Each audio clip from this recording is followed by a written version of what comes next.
News 7 Tamil, பொறுப்பும் பொது நலமும். கால்பந்து வீரர்கள் களத்தில் போர் புரிவதை நாம் பார்த்திருப்போம். ஆனால் போர் வீரர்களே நேரடியாக கால்பந்து களத்திற்கு இறங்கினால் எப்படி இருக்கும்? இங்கிலாந்தில் நடைபெற்ற கால்பந்து போட்டியில் பிரிட்டிஷ் மற்றும் ஜெர்மனி ராணுவ வீரர்கள் பலப்பரீட்சை நடத்திய கால்பந்து போட்டியை நாமும் இப்போது பார்க்கலாம்.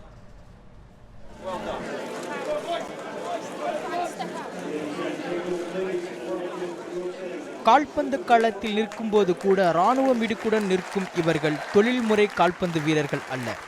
ஆமாம், பிரிட்டிஷ் இராணுவ வீரர்களும் ஜெர்மனி இராணுவ வீரர்களும் கால்பந்து களத்தில் சண்டையிட தயாராகின்றனர். வழக்கமாக சிறுவர்கள்தான் களத்தில் கொடியை ஏந்தியிருப்பர். ஆனால் இந்த போட்டியில் இரு நாட்டு இராணுவ வீரர்களும் தேசிய கொடியை பிடித்திருந்தனர்.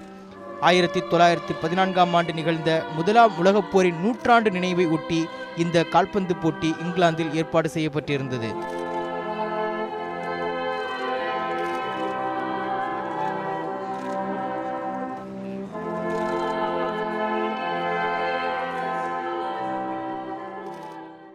This is an important game on two levels. One, it is to remember a key moment towards the beginning. இந்த போட்டி இரண்டு வகையில் முக்கியத்துவம் வாய்ந்தது.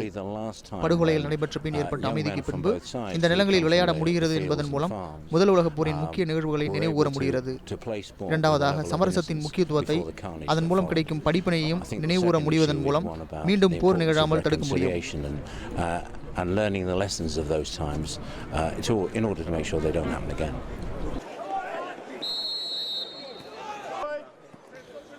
1914ஆம் ஆண்டு நடைபெற்ற முதலாம் உலகப் போரின் போது கிறிஸ்துமஸ் தினத்தன்று பிரிட்டிஷ் மற்றும் ஜெர்மனி படையினர் போர் நிறுத்தம் செய்ததை நினைவுகூர நடத்தப்பட்ட இந்த போட்டியை இரு நாட்டு இராணுவ வீரர்களும் பொதுமக்களும் பார்த்து ரசித்தனர்.